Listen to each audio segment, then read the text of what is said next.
सभी साथियों को क्रांतिकारी जय भीम, जय भारत, जय संविधान, जय मान्यवर साहब काशीराम। साथियों, बिहार के अंदर दूसरे चरण की आज वोटिंग चल रही है और जो वोटर्स हैं वो दबकर वोटिंग कर रहे हैं। और अभी आप देखेंगे कि दूसरे चरण में 122 सीटों पर वोटिंग हो रही है। साथियों, 121 सीटों पर पहले चरण में वोटिंग हो चुकी है और 243 सीटें कुल सीटें हैं बिहार के अंदर।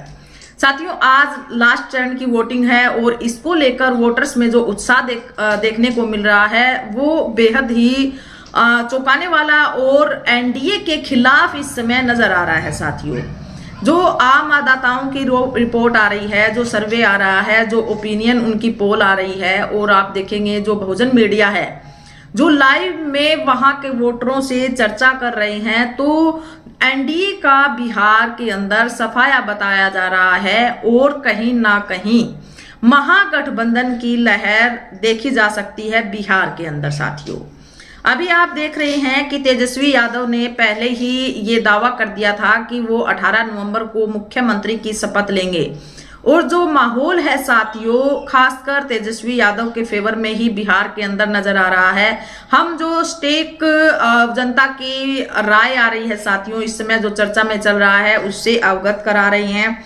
अभी तक आप देखेंगे कि हमने वहां की लाइव अपडेट, जो जनता के रुझान, जो समीकरण, जो चर्चाएं वहां पर चली, उसको लेकर वीडियो बनाई। लेकिन अभी लास्ट चरण में जो माहौल देखने को मिल रहा है साथियों, बड़ा ही गजब मिल रहा है। अभी आप देखेंगे 122 सीटों पर बिहार के अंदर वोटिंग चल रही है। इधर साथियों, दिल्ली के अंदर जो दिल को दहलाने वाली घटना हुई है, इसको लेकर भी लोगों के अंदर खौफ देखा जा सकता है। तमाम तरीके के सवाल इस समय खड़े हो रहे हैं और इन सवालों के कटघरे में विशेषकर गृह मंत्री अमित शाह और प्रधानमंत्री जी इस सवालों के कटघरे में इस समय खड़े किए जा रहे हैं कि बार बार इस तरीके से जो विस्फोट हो रही हैं, जो हमले हो रही हैं, इसके पीछे विशेष कार्रवाई क्यों नहीं की जाती और इन बातों के जो मेन कारण है वो सामने क्यों नहीं आ पाते। साथियों, इसी के साथ साथ बिहार चुनाव को भी इसके साथ, इस हमले को साथ जोड़कर देखा जा रहा है। हालांकि अभी तक कोई तथ्य सामने नहीं आए हैं कि ये कोई आतंकी हमला था या फिर जो विस्फोट ये गाड़ी की वजह से, सीएनजी की वजह से भी हो सकता है। साथियों, तो अभी तक इस पर कोई तथ्य जांच एजेंसियों के द्वारा सामने नहीं आए हैं। बिहार के अंदर इस समय जो वोटिंग चल रही है दूसरे चरण की साथियों, पहले चरण में जो वोटिंग प्रतिशत है वो 64% हुई। साथियों, सबसे ज्यादा अगर पिछले चुनाव के उसमें देखें तो इतना परसेंटेज कभी नहीं रहा बिहार के अंदर। 64% लोगों ने बिहार के अंदर मतदान किया है। साथियों, आप देखेंगे अलग अलग राज्यों के अंदर जो मजदूर गए हुए हैं उनको ट्रेनों के मार्फत बिहार के अंदर लाया गया और उनसे वोट डलवाए गए और तमाम जो राजनीतिक दल हैं उन्होंने तमाम तरीके के प्रयास जारी रखे इस चुनाव को जीतने के लिए। हर तरीके से साम दाम दंड भेद जैसे भी हो, चुनाव जीतने के लिए उन्होंने प्रयास किए। साथियों, और चुनाव से रिलेटेड पहले चरण में आप देखेंगे तमाम तरीके की घटनाएं, जगह जगह ईवीएम खराब होने की जैसी घटनाएं 10 जिलों में हमने बताया था कि 10 जिलों में ईवीएम का बहिष्कार जैसी खबरें आई और वहां पर ईवीएम की खराबी को लेकर बातें सामने आई। तो जो बहुजन समाज के लोग हैं, जो देश की जनता है, उन्होंने सवाल भी उठाए कि इस तरीके से जो ईवीएम खराब हो रही है और ईवीएम का बहिष्कार किया जा रहा है, तो कहीं ना कहीं जो वोटिंग हो रही है उसमें गड़बड़ी की बात पर भी सवाल उठे। साथियों, अभी दूसरे चरण को लेकर जो वोटिंग प्रतिशत है, क्या पहले जो वोटिंग प्रतिशत रहा उसके मुकाबले अधिक होता है, कम होता है, ये समय बताएगा। साथियों, शाम तक इस पर रुझान आ जाएंगे कि वोटिंग प्रतिशत क्या रहा है। अब दूसरे चरण में बड़े बड़े जो लीडर्स हैं उनकी किस्मत लोक होने वाली है आज। साथियों, और 14 तारीख को रिजल्ट हमारे सामने आएंगे। हम लाइव में दिखाने का प्रयास करेंगे कि कहां कौन पार्टी जीत रही है। अभी साथियों, बिहार के ताजा रुझान और ओपिनियन पोल और जो चर्चा में इस समय चल रहा है, जो एनडीए है वो इसका तो बिल्कुल सफाया बताया जा रहा है कि अब की बार परिवर्तन बिहार के अंदर होगा। जो आम जनता है, जो बिहार के मजदूर हैं साथियों, वो भी बोल रहे हैं कि बिहार के अंदर इस बार परिवर्तन होगा। कुछ फैक्टर है साथियों बिहार में परिवर्तन के, कि सत्ता के अंदर परिवर्तन इस बार क्यों हो रहा है। सबसे पहले हम बात करें, जो युवा है, जो यूथ वर्ग है, वो साथियों कास्ट सिस्टम और धर्म की राजनीति पर ज्यादा फोकस ना कर वो जो मुद्दे हैं जनता के, उन मुद्दों की ओर ध्यान दे रहे हैं कि बिहार की जनता के लिए रोजगार, अर्बन फैसिलिटी वगैरह बिहार के अंदर होनी चाहिए, ना कि कास्ट सिस्टम से आधारित मुद्दे, धर्म के आधार पर मुद्दे। तो उन मुद्दों को ध्यान में रखते हुए, माइंड में रखते हुए अब की बार यूथ वोटर्स जो है वो वोट कर रहा है। दूसरा साथियों, जिनकी उम्र 25 से 35 वर्ष की है, वो वोटर साथियों जो पलायन जैसी समस्याएं हैं बिहार के अंदर, जो मजदूर है वो रोजगार के लिए दूसरे राज्य में जाकर काम करता है, जो एजुकेशन है वो बच्चों की किस तरीके से बिहार के अंदर प्रभावित हो रही है, रोजगार जिस तरीके से बिहार के आम मजदूरों के पास नहीं है, रोजगार के लिए दूसरे राज्य में जाना पड़ता है, साथ में बेरोजगारी की जो समस्या है और स्वास्थ्य संबंधित जो समस्याएं हैं, और जो सरकारी स्कीमें हैं उनका बेनिफिट, जो उद्योग है साथियों बिहार के अंदर बहुत ना के बराबर है, इन तमाम बातों को माइंड में रखकर जो वोटर्स हैं वो इस बार वोट कर रहे हैं। तीसरा साथियों, जिनकी 35 से अबव की उम्र है, वो वोटर्स इस बार बिहार के अंदर ये देख रहे हैं कि कौन कैंडिडेट, कौन प्रत्याशी, कौन पार्टी उनके बीच रहने वाली है और जो उनके हित में, उनके संवैधानिक हक अधिकारों की रक्षा करने वाली है।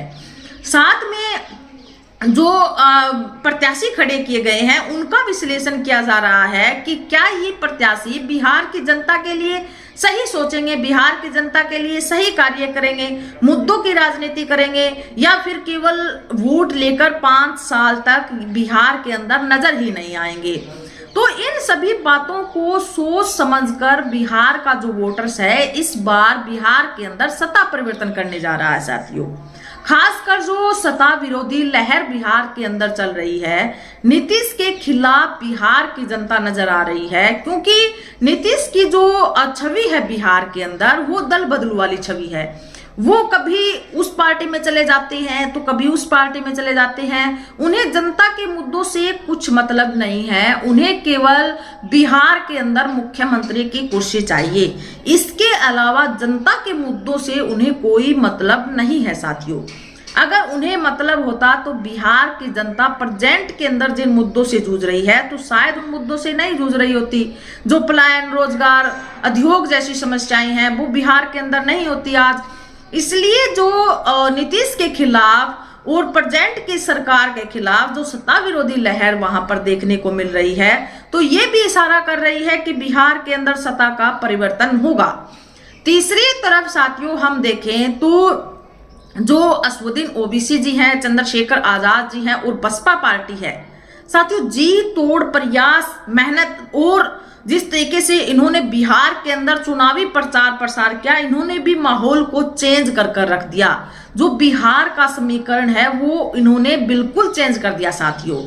बसपा पार्टी के साथ आप देखेंगे कि बहुजन समाज का वोट बैंक है, मुस्लिम समाज का वोट बैंक है। असदुद्दीन ओवैसी जो है अच्छी खासी पिछले चुनाव जो 2020 के अंदर हुए उनकी सीटें, वहां से उन्होंने 5-6 सीटें हासिल की थी। अब की बार उनकी सीटें 10 से 15 बिहार के अंदर बताई जा रही है। और इधर बहन कुमारी मायावती जी बसपा पार्टी की भी अच्छी पोजीशन बताई जा रही है। कैमूर वगैरह, बक्सर और रामगढ़ जैसी ये सीटें हैं बसपा पार्टी का, यहाँ पर जो गढ़ मानी जा रही हैं, इन सीटों पर बसपा पार्टी मजबूत बताई जा रही है। तो 10 से 15 सीटें बसपा पार्टी भी यहां से जीत हासिल कर सकती है। तीसरी तरफ जो चंद्रशेखर आजाद जी हैं, बताया जा रहा है कि 1 से 2 सीट चंद्रशेखर आजाद जी बिहार के अंदर हासिल कर सकते हैं साथियों। तो इसलिए जो बहुजन और मुस्लिम समाज की जो एकता बिहार के अंदर नजर आई है, इससे ये अंदाजा लगाया जा सकता है कि बिहार के अंदर सत्ता का परिवर्तन होने वाला है। अब बिहार की जो जनता है, बिहार के जो वोटर्स हैं, वो चाहते हैं कि मुद्दों की राजनीति और बिहार के अंदर जो मुद्दे विद्यमान हैं उन मुद्दों पर काम करने वाले सरकार बिहार के अंदर बने। और इसमें अगर हम देखें तो जो तेजस्वी यादव का मुख्यमंत्री के लिए जो नाम चल रहा है, जो तेजस्वी यादव जी के द्वारा खुद दावा किया गया है कि 18 नवंबर को वो शपथ ग्रहण करेंगे, तो ये भी जो लहर देखी जा सकती है वो तेजस्वी यादव के फेवर में देखी जा सकती है। पिछले चुनाव में साथियों 70 से 75 सीटें जो है तेजस्वी यादव की पार्टी ने जीती थी, आरजेडी ने। और अब की बार जो समीकरण, जो ओपिनियन पोल, जो सर्वे निकल कर आया उसमें 90 से 95 सीटें आरजेडी की बताई जा रही है। अब जो 90 से 95 सीटें आरजेडी की, कुछ कांग्रेस पार्टी की 25 से 28 सीटें और जो लेफ्ट हैंड की पार्टियां हैं वो पार्टियां, इससे कुल मिलाकर जो आंकड़ा बनता है वो 120 के आसपास बनता है साथियों। और साथ में जो तालमेल बिठाया जा रहा है और ये विश्लेषण किया जा रहा है कि बसपा पार्टी और जो थर्ड अलायंस है शायद वो जो आरजेडी है उसके समर्थन में जा सकता है। बसपा पार्टी का पूरा जो चर्चा के अंदर माहौल बना हुआ है कि अगर बसपा पार्टी के प्रत्याशी जीतते हैं तो वो महागठबंधन की तरफ जा सकती हैं और महागठबंधन की सरकार बिहार के अंदर बन सकती है। पूरे चुनाव में आप देखेंगे कि बहन कुमारी मायावती जी के द्वारा या तेजस्वी यादव के द्वारा, राहुल गांधी के द्वारा, तमाम जो महागठबंधन के नेता हैं वो और तमाम जो बसपा के नेता हैं वो, उनकी तरफ से एक दूसरे पर कोई टीपा टिप्पणी, कोई टारगेट एक दूसरे को नहीं किया गया, केवल अपना चुनावी प्रचार प्रसार। हालांकि बीजेपी पार्टी और प्रेजेंट की सरकारों पर निशाना साधा, दोनों पार्टियों ने सवाल खड़े किए, लेकिन एक दूसरे पर किसी भी पार्टी ने सवाल नहीं खड़े किए। तो ये जो विश्लेषण इस समय किया जा रहा है कि बसपा पार्टी अगर जीत हासिल करती है तो महागठबंधन की तरफ समर्थन जा सकता है। हालांकि समर्थन को लेकर बहन कुमारी मायावती जी ने ये पहले ही ऐलान कर दिया है कि बसपा पार्टी का समर्थन उस पार्टी को जाएगा, बसपा पार्टी समर्थन उन्हें कर सकती है जो उनकी शर्तों को मानेंगे। तो साथियों अब बिहार के अंदर दूसरे चरण की सबसे पहले तो ये देखना है कि शाम तक रुझान आ जाएंगे इसको लेकर कि जो मतदान हुआ है वो कितने % हुआ है। अभी दूसरी तरफ दिल्ली के अंदर जो घटना हुई है इसका प्रभाव भी कुछ देखने को मिल सकता है इस चुनाव के अंदर, चरण के अंदर, क्योंकि सवाल उठाए जा रहे हैं कि जब जब चुनाव होते हैं तब तब ऐसे विस्फोटक हमले होते ही हैं। और इस सवालों के कटघरे में विशेषकर अमित शाह और प्रधानमंत्री जी को खड़ा किया जा रहा है कि ऐसी घटनाओं पर लगाम क्यों नहीं कसी जाती, ऐसी घटनाओं पर रोक क्यों नहीं लगाई जाती, कहाँ सुरक्षा में गड़बड़ी होती है, चूक होती है साथियों। तो ये तमाम सवाल इस समय खड़े किए जा रहे हैं। और दूसरे चरण की जो बड़े बड़े शहर हैं उनके अंदर हालांकि अगर हम न्यूज़ देखें उनके जो सुरक्षा वगैरह बढ़ाई गई है ऐसा लिखा गया है साथियों। अब कितनी बढ़ाई गई है, कितने इंतजाम किए गए हैं, ये तो साथियों हमारे सामने ही रहता है, हमें पता ही होता है। तो प्रेजेंट के अंदर दूसरे चरण की जो वोटिंग हो रही है इसमें आज साथियों सभी की किस्मत लोक हो जाएगी। बड़ी बड़ी पार्टियां इस समय चुनाव लड़ रही हैं। इसमें खासकर जो 122 सीटों पर साथियों जो चुनाव होने जा रही है, इसमें ओबीसी की जो 25 सीटें बिहार के अंदर चुनाव लड़ रही हैं उनकी 19 प्रत्याशी इसी दूसरे चरण में शामिल है साथियों। दूसरे चरण में 19 सीटों पर ओबीसी की पार्टी के प्रत्याशी चुनाव लड़ रहे हैं। वहीं पर अगर हम देखें तो जो भूपेंद्र कुशवाहा की 6 सीटें हैं, 4 इसी में से हैं। जीतन राम मांझी की जो 6 सीटें हैं अभी दूसरे चरण में उन पर चुनाव होने जा रही हैं। हम पार्टी के एलजेपी के जो 29 में से 15 प्रत्याशी साथियों इसी दूसरे चरण में वोटिंग होने जा रही है। और पहले चरण की अगर हम बात करें तो 64% जो मतदान हुआ। अब देखना यह है कि सेकंड चरण में कितने % मतदान होता है साथियों। अब आप सभी के लिए बड़े सवाल ये है, क्या दिल्ली में जो हमला हुआ है उसका इफेक्ट या उसका प्रभाव बिहार चुनाव में देखने को मिलेगा? क्या ये बड़ी साजिश की ओर संकेत कर रहा है? दूसरा सवाल साथियों कि क्या जो लहर महागठबंधन की बिहार के अंदर चल रही है, क्या तेजस्वी यादव नेक्स्ट मुख्यमंत्री होंगे? तीसरा सवाल, क्या तेजस्वी यादव को मुख्यमंत्री बनने के लिए बहुजनों का साथ लेना पड़ेगा? बसपा पार्टी का साथ उन्हें जाएगा, समर्थन उन्हें मिलेगा? ये बड़े सवाल है साथियों। इस पर आप सभी की क्या प्रतिक्रिया है, क्या आपकी राय है, आप हमें कमेंट सेक्शन बॉक्स में जरूर बताएं। वीडियो को ज्यादा से ज्यादा शेयर करें और चैनल को सब्सक्राइब करें। धन्यवाद।